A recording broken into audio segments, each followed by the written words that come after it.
civilmedia.mk. Slobodno, nezavisno, otvoreno. Što se odnesува до нелегалното оружје, знаеме дека познато е дека тоа е голема, сериозна закана за безбедноста и сигурноста на граѓанките и граѓаните во било кое општество. Познато е исто така дека самата трговија на нелегалното оружје е поврзана со организираните криминални групи кои за да го обезбедат својот продукт или услуга мораат да имаат и некакво оружје покрај себе во структурата, да имаат вооружени луѓе кои ќе го обезбедуваат транзитот, производството, испораката на услугите или производите на тој криминален повик, односно во таа криминална структура во која се наоѓаат. Имено не сме ниту први, а секако се надевам ниту последни кои ќе установат дека неконтролираното мало и лесно оружје е крупен дестабилизирачки фактор кој ги овозможува тероризмот и организираниот криминал, како што би рекле во еден извештај парламентарниот форум за мало и лесно оружје. Тоа е една голема меѓународна организација во која се членуваат и многу парламентарни представници, бивши и сегашни парламентарни членови на парламенти на голем број држави во светот. Се разбира, ние во оваа наша работа имавме многу длабок поглед врз нештата, се обидовме да видиме како изгледа контролата на оружјето во минатото, сега, кои се перспективите и секако во фокусот ни беше и организираниот криминал. Со таа цел, јас и моите колешки и колеги во Цивил и минатата година завршивме едно истражување, еден истражувачки проект кој се однесуваше на овие аспекти со поддршка од глобалната иницијатива за борба против транснационалниот организиран криминал и Resilience Fund, кои ни помогнаа да го реализираме тоа. Еве, можеме сега веднаш да споделиме еден податок, а тоа е дека најголем дел од терористичките акции спроведени во Европа, еве, во изминатите 10 па и повеќе години, се извршени токму со оружје кое потекнува од балканските држави, од поранешните југословенски републики и од Албанија. Тоа се огромни количини оружје кое и криминалните и терористичките групи кои оперираат на западот во Европска унија, впрочем го користат токму тоа оружје.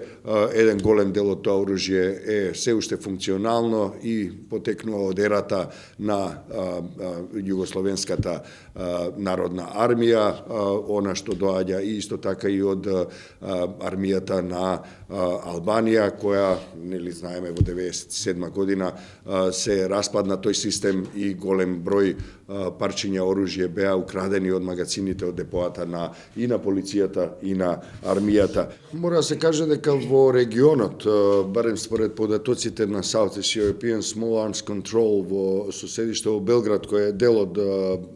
програмата на UNDP, се зборува онака како што се сеќавам во последниве години, дека повеќе од 95% од тоа оружје е во рацете на мажите. Јас би сакал да го споменам и тоа, и ние сме го зборувале тоа и во различни други контексти, дури и во изборен контекст во одредено минато, нели, за време на едно владење. Ние како организација го сметаме оружјето дури и тогаш кога е неактивно, кога само постои некое сознание дека одредена група или одредено лице има оружје кое потенцијално може да го употреби за да некого да принуди да направи нешто, е самото по себе веќе потенцијал за насилство, е самото по себе веќе може да биде и на некој начин сватено како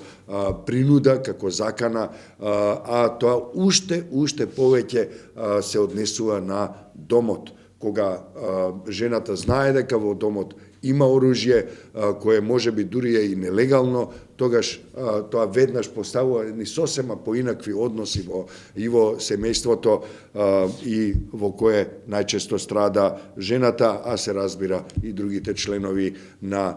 семејството или на таа заедница. Тоа што е многу, би рекол, тревожно во целата приказна е дека државите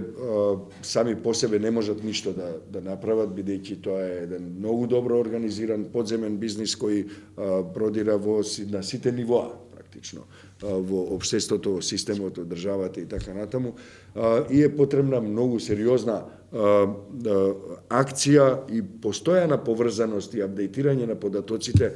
што слушнавме и од министерот за внатрешни работи на самиот почеток од нашата средба денеска, но секако дека е апсолутно важно и учеството на граѓанските организации. Невладиниот сектор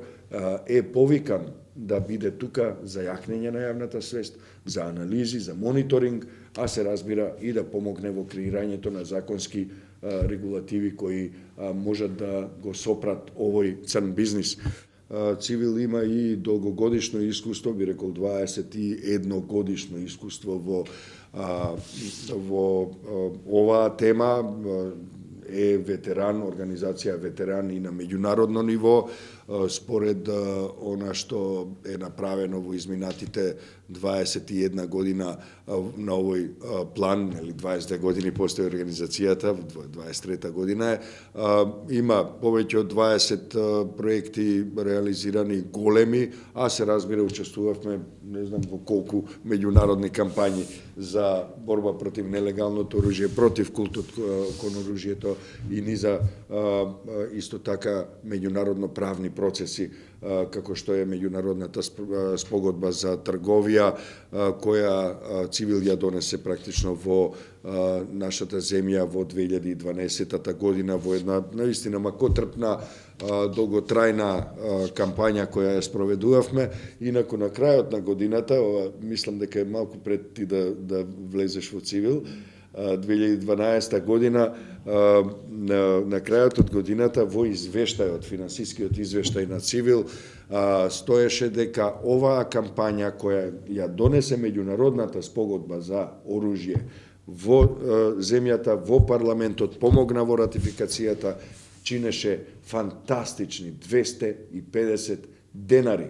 Значи 250 денари или еквивалент на отприлика 4 евра кошташе нашата кампања за да се донесе меѓународната спогодба за трговија во нашата земја, се вметне во нашиот систем, а се разбира во нашите напори бевме успешни и бевме меѓу трите најуспешни земји во светот, што се однесува во овој процес, така што јас мислам дека е добро да се заврши со една ваква констатација, со еден ваков податок.